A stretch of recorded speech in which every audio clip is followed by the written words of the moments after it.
Greetings, this is Brian Walko, Principal Geologist at Earth Extractions. Some of you have been asking me, how do you go prospecting for fluorescent minerals? You probably saw my post on some of my hauls that I've brought back at nighttime, and I'm going to give you a little tour this evening. A couple things you need to know to get prepared for it. Obviously, the first thing you need is a good, portable, sturdy ultraviolet lamp. I use a Way Too Cool 18 water. It's DC, powered by it's a jump start battery, lithium powered, gives me about 2 hours, continuous. I can stretch it to almost 3.5 on and off. Another thing that I use is a Way Too Cool LED flashlight. This one will throw a beam of about 10 feet. It's good for going back and forth. It also is long wave only, so you're only going to hit the long wave minerals, but it's a good handy prospecting tool at a distance.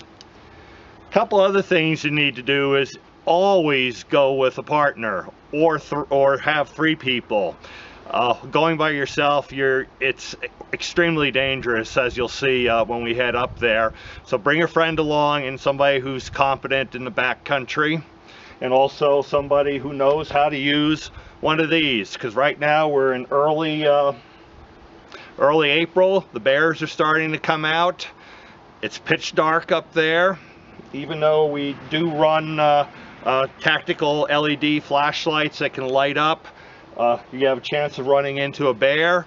Mountain lions will be perched above and they'll come down on top of you. So I always scan ahead of me, and then you're constantly switching back between regular lighting and ultraviolet lighting to go looking for it. A couple other things that I would recommend is explore your area first in the daytime, so you're very familiar with where it is, and also possible escape routes. In case there is a bear, you may have to go around it. Also, you want to make sure there's no mine shafts you fall in. And I bring a GPS along because that's where I'll mark it in the daytime. And also at night, when I find anything of significance, I'll put a waypoint on my GPS, and then it gets logged into the computer. Couple other things that are handy.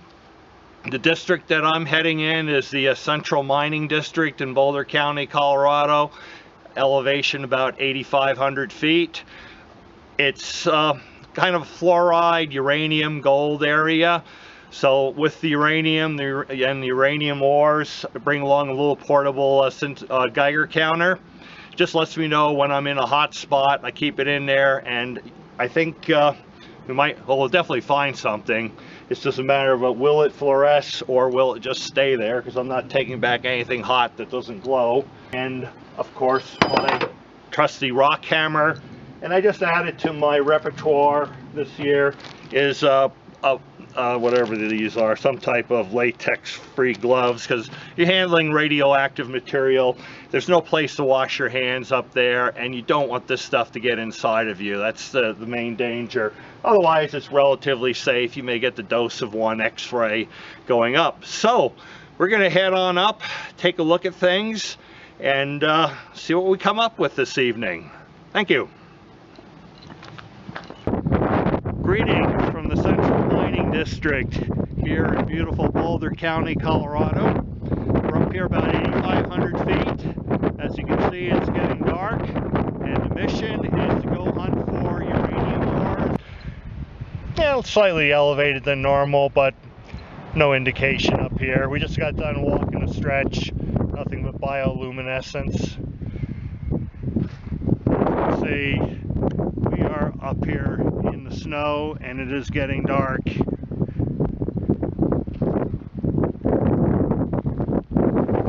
And the trusty Forerunner putting our light in. Alright, we're moving along, and there is not much to prospect here. As you can see, we have a big snowbank. So we will go to the next spot and check out an abandoned mine. Does that work for you? Yep. Alright, hiking along, the Geiger counter, we hit it, set off the alarm at 0.33.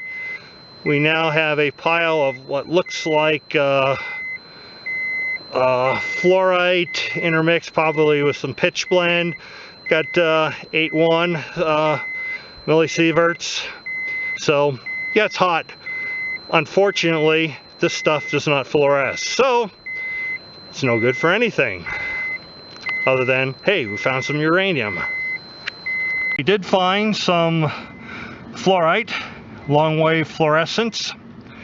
Unfortunately, you know, we're looking for specimen quality. These are only about 1 inch to 1.5 inches, so they're not really worth picking up. But it is kind of fun to find it, especially when the whole ground is glowing like this, and this is long wave. Also, if you hear in the distance, my Geiger counter is still going off at a threshold of 0.33 that I have it set at. So it was mission successful. Unfortunately, to get the really good stuff, I don't feel comfortable doing it at nighttime. I know what the crystal structure looks like in the day, and we'll come back another time. And on the way down the trail, we have a visitor. There's an elk somewhere around here, relatively fresh. I hope we don't run into him or her, but nice pile of droppings. I'm sure the elk does know that it's eating radioactive material, but maybe it will glow in the dark and let us know. And this is what I need for next time. Professional quality rock drill, blast the heck out of the side of the mountain. I'm gonna move some earth and I'm gonna get some uranium.